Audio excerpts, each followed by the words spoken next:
So we got a little bit of a niche topic here, but I think it is one that needs to be covered and it is extremely important because I see it all the time. I talk about a little bit more about gummy vitamins versus regular, right? But essentially what the crux of this is the bioavailability of things, how your body actually processes things. So as marketing gets better, as cheaper ways to make things and more expensive things to sell come about in the supplement industry and fads get created and influencers, you're gonna start to see a lot of more and more funky stuff like creatine gummies, protein chips, gummy vitamins, like drinkable whatever, right? You need to understand one thing. First off, nothing in the supplement industry is regulated. It is solely regulated by private parties. So think about it this way. If I am a large supplement company, I don't want to risk my reputation having a bad product because if that product goes sour, people are going to buy less from me. A lot of you guys are buying from companies that do not have a hard location, that can just dissolve and create another company with a different name, right? And have no sort of backing here in the United States. They have a lot of these are overseas, and we can debate whether the regulation overseas or the United States is better, but at the end of the day, they're not regulated. So what does that mean? It is very important to understand how your body processes these things and what is the path. So in a simple way, anything you drink or eat is going to pass through the digestive system, right? Pass through stomach acids, pass through certain enzymes, right? Get filtered through the liver, and then ultimately pass through the body. A lot of stuff happens to the foods, to the nutrients, to the supplements as it passes through these very acidic and unstable environments. So you got to think about it this way. What you take has to be able to pass through those things, number one, safely and come out the other side and not get completely burned away, right? So a lot of these gummy things, like all these like low potency supplements, they're not going to withstand the stomach acid unless they have some sort of buffering. For instance, like a creatine monohydrate is essentially just creatine. You have a creatine HCl, you have a Creapure and all these different blends. Those are buffers, which is why you need to take a little bit more creatine monohydrate to be able to pass through the system and make it, because a lot of it won't make it through. Versus these buffers, you could take less of it, but it's buffered and protected. A lot of these protein chips and gummies don't have any of that. So essentially what you're doing is you're just eating this stuff that is already poorly bioavailable, it's just getting burned up, and then you're not getting the gist of it, right? And then it also has to pass through the liver. You don't know how that is going to end up.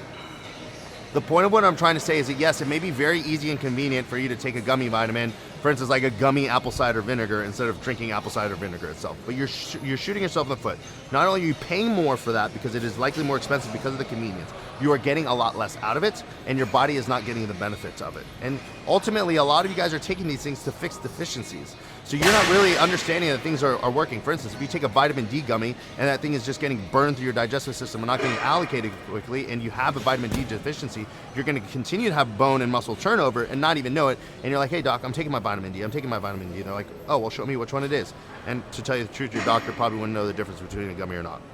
Ultimately, at the end of the day, same thing with when it comes to different macronutrients. So protein, right?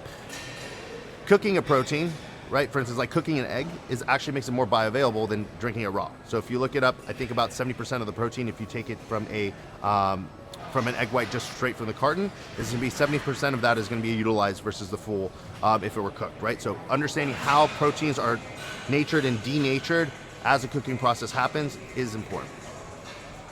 What I'm trying to get you all to understand is, yes, I understand convenience is important.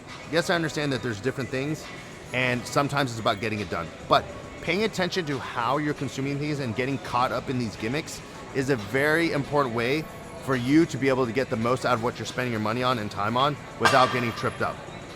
So my ultimate recommendation for you is throw out all the gummies. If you could take a tablet or a capsulated form, that is going to be better.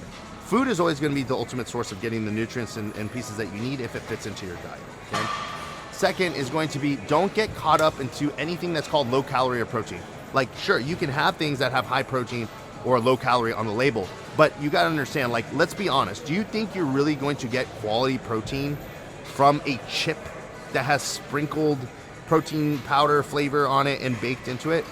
Let's just be honest. You think that is going to be better than a chicken breast of the same amount of protein content? It's not, okay? But because they can say protein, they put protein on it. By the way, you don't know what the amino acid content is of that. You automatically think you're getting in high protein. I'm telling you right now, it is not going to work. You're going to have a tough time seeing the results because you're eating more processed crap. That's the third thing. right? A lot of this stuff is processed. A lot of the nutrients are taken out. So they might input protein, for instance, but through the cooking process and all the ultra processing of it, a lot of the nutrients and the added nutrients aside from protein get washed out. What am I trying to get through at the end of the day? Again, getting as close to whole, raw ingredient, single ingredient foods is the best way possible to improve it. Looking at, where you are getting your supplements processed, where they're sourcing it, and having some idea of the quality is also important, but also take it with a grain of salt. This stuff, again, it is not backed by anything. And whatever you think about the FDA or not, it doesn't really coincide with this specific space, because you do want to have some sort of government regulation in this. Because ultimately, at the end of the day, these companies can pay for third party to get the specific label, but it's paid at the end of the day. And yes, there's payments that happen at the FDA too. But you want to have some sort of non-biased input on the quality of these supplements. If you like this information, please subscribe to my channel. And if you want to know what it takes to work with us directly, please fill out the application in my bio and we'll reach out to you.